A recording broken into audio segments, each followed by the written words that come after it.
أما بعد فأعوذ بالله من الشيطان الرجيم. بسم الله الرحمن الرحيم. قل إن كنتم تحبون الله فاتبعوني يحببكم الله ويغفر لكم ذنوبكم والله غفور رحيم. زمارون رب العالمین د انسان د هدایت لپاره پیغمبران را لېږلي. الله هغه ذات ته چې مونږ یې نه لیدی شو په دنیا کې او نه په دنیا کې مونږ د الله خبرې اورېدې شو. زمونږ په سترګو کې او زمونږ په وجود کې هغه طاقت نشته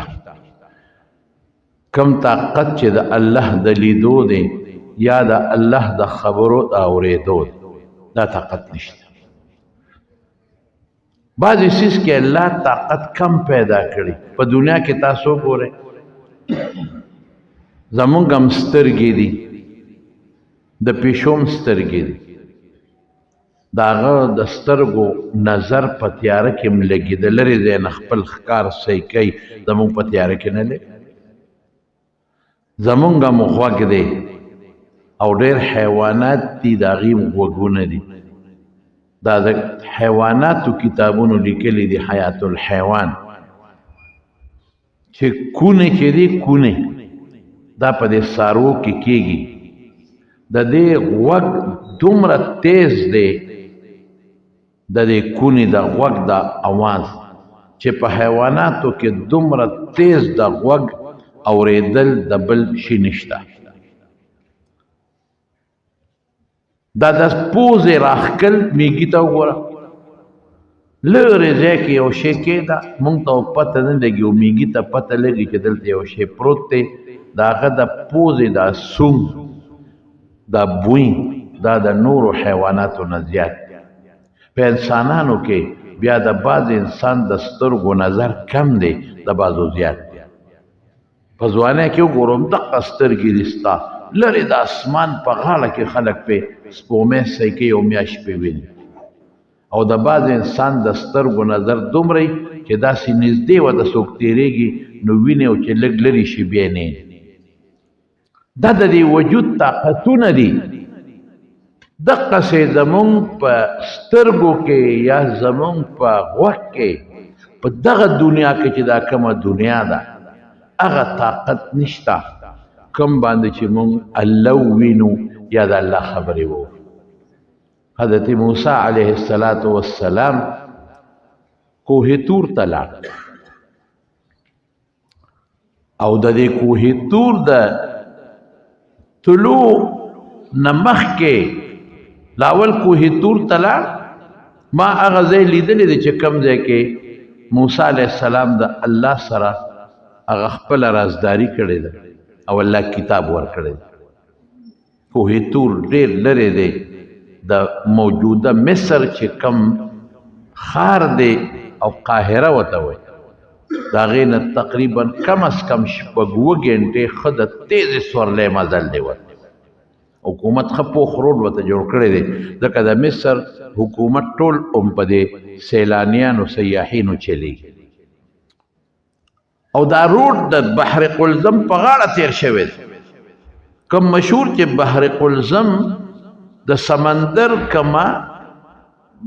چوه به ورته ووایو، دغه بحر قلزم چې موسی علیه السلام پې پورې وتی او فرعون سره د خپل لښکر پکې هلاک شوی و، دا روډ بلکل د هغې په غاړه تیر شوی او دا بحر قلزم یو چوه ده خو داسې چوه نه ده،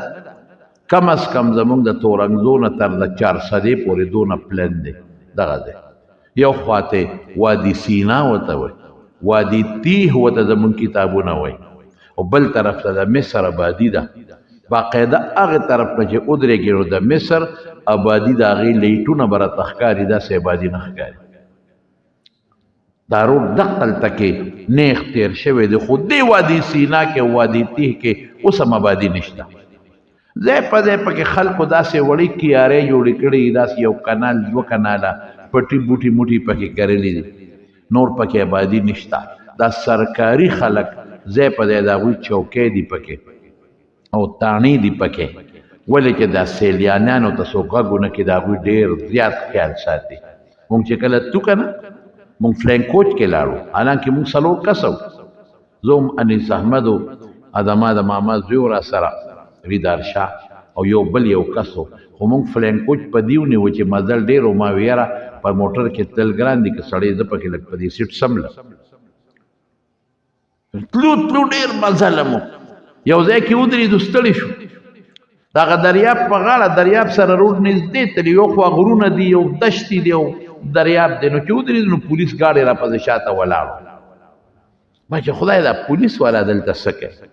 چې دا ډرایور نه مو تپوس وکړو ما ته وایي دا خو مونږ پسې هغه د مصر نه کله یو ګاډۍ بدلېږي بل پولیس والا ګاډۍ شي کله هغه بدل شي بل تاسو ته خیال نه دی مې نه وي زه ورته په شیه کې ګورم ما ته پته مې دا ولې را روان دي مونږ پسې وایي دا د دې سیاحینو دی حفاظت کوي چې دوی ته څوک نقصان ونه رسوي ځکه ټول سیسټم د هغوی په دې سیاحت باندې روان مونږ چې لاړو کوهي تور ته ورسېدو او بره بیا د شپې مزل دی داسې وړه خبره نه ده قسم دې زه حیران شوم چې د پیغمبرانو د الله د دین دپاره څومره خوارۍ کړي بالکل د لاندې د روډ نه چې کوم دی روډ تېر شوی دی د هارون علیه السلام قبر دی وړه غوندې غونډی د هغې د پاسه د هارون علیه السلام قبر دی او کچه قبر یې دی او کچه دیوالونه ترې تو دي مونږ ورغلو د هارون علیه السلام قبر له هلته د مصر حکومت باقاعده بورډ پې لګولی دی مقام سیدنا هارون النبی علیه السلام مقام هغوی لکه مونږ وایو مقبره مونږ وایو د چاخیري آرامګاه قبر مونږ وایو هغې مقام لیکي بیا د هغه ځای نه مونږ لاړو هغه ځای ته م ورلو چې کوم ځای کې حضرت موسی علیه السلام له الله پیغمبري ورکړې د دغه ځای نه چې دا کوم ځای کې روډ دی د دې نه لږه فاصله باندې دی بر اوچت دی مونږ خو ګاډي کې ورلو او اتفاقا دا چې مونږ څنګه ورلو دا د خالي ورځ وه نو مونږ ته هغه خلکو وویل چې تاسو خو مسلمانان یې نن ستاسو اجازت نشته نن د یهودیانو د عبادت ځای دی دلته به یهودیان عبادت کوي د هغوی ورځ او سبا بیا چوټي ده د ګل پر ورځ به تاسو راځئ ما یې د خدای بنده مو خو 9 چهارشنبې ته واپس روان یو دا خو 6 غنټې مزل مونږ وکړو بیا به زه بس قانون دا دی چې نه کېږي یو بوډا بابا و هغه راته وایي داسې کار وکړئ دا یو وفد دی د ترکیان دي پکې او چاینا والا دي دوی ته حکومت اجازت ورکړی دی پرمیشن دوی سره اجازت نامه ده دوی دننه کوي اوس لږ ساعت پس نو تاسو د دې په دې میاشت کې ور دننه شئ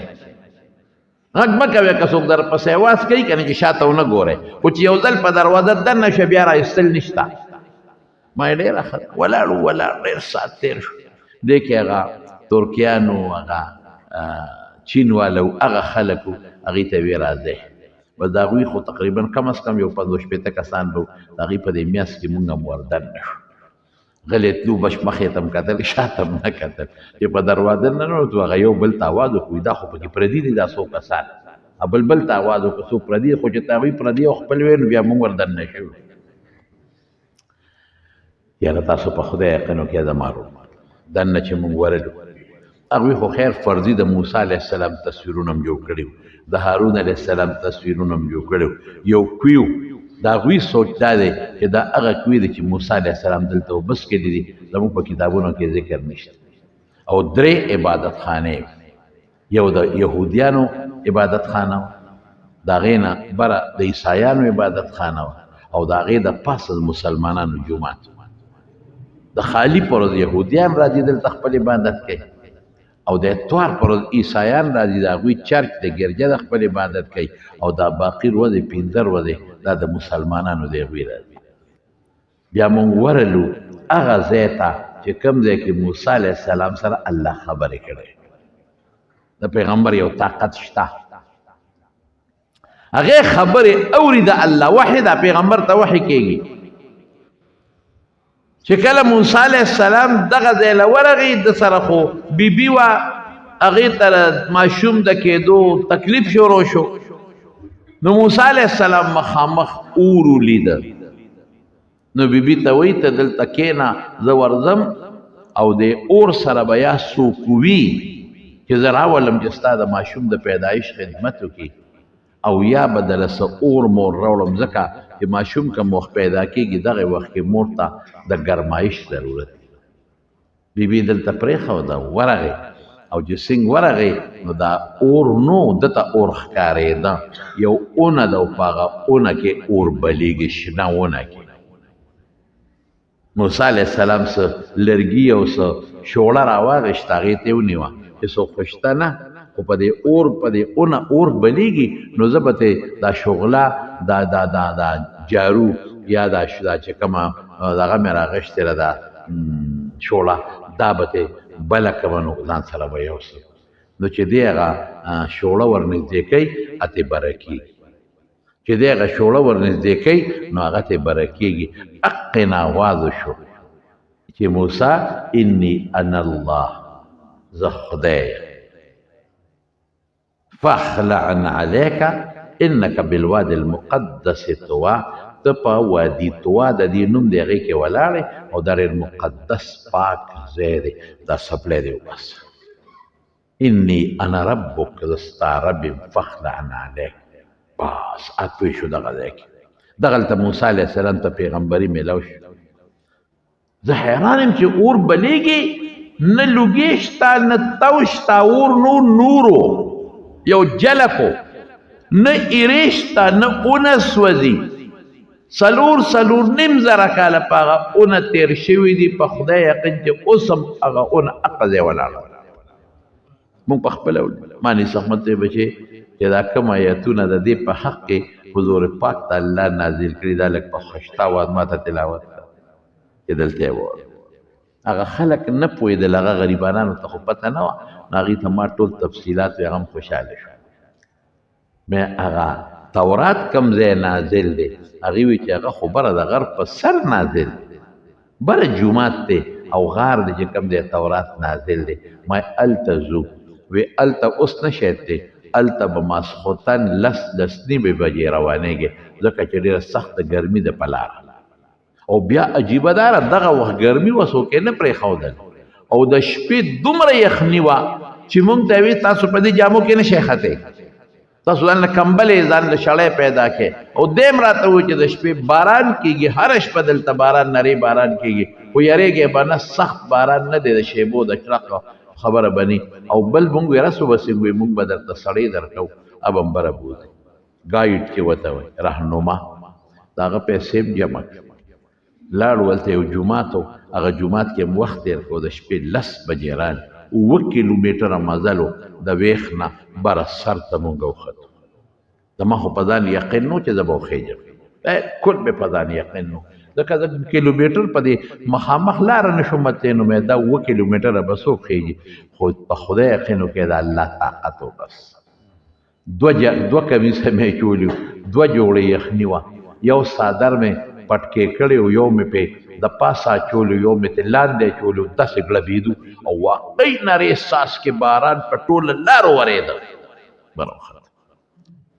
شپه م پکې تېره کړه سهار مونځ مې وکړه هغه ځای چې کوم ځای تورات نازل دی د جومات لاندې غار دی په خدای یقین وکړه چې هغې کې د سګرټو دا نیمې قوقې پرتې وي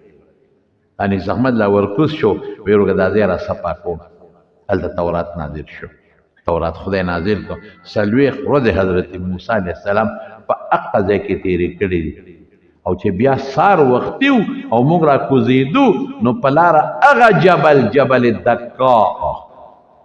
چې کوم د موسی علیه السلام د الله خپل ځان یو جلک کولو ټوکړی شو اپروتو هغه زما مقصد دی کې دا دی چې کله موسی علیه السلام سره الله خبرې وکړې د موسی علیه السلام په زړه کې د الله د لیدو شوق پیدا شو رب ارینی خدایا ما ته ځان وښایه یو معشوق یو محبوب چې تا سره خبرې وکړي خبرې خشتۍ خوږې وي مزېداري ته وایې چې دا مې اوس ولیدې اوس مې ورسره ملاقات وشو نو چې موسی علیه السلام سره الله خبرې وکړې نو د موسی علیه السلام په زړه کې